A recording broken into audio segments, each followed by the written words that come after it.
ये मुझसे यंग लगता है कभी कभी मुझसे मुझे।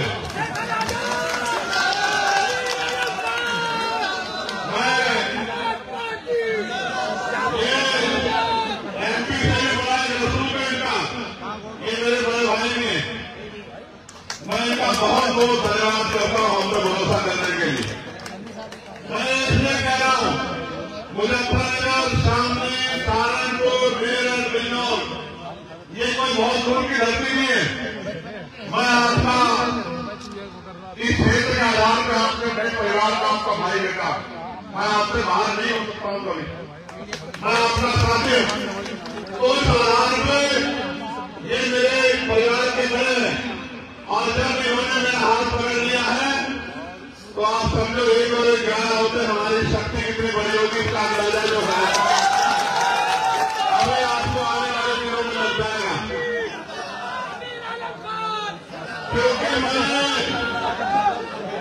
क्योंकि मैंने शुरुआत जमीन से की है और मेरे पीछे किसी बहुत बड़े राजनीतिक शख्सियत का उस तरह से सीधा नाम नहीं है। इस वजह से हम जितना मेहनत करेंगे उतनी हमारी शक्ति बढ़ेगी। हालांकि इस मुकाम पर पहुंचा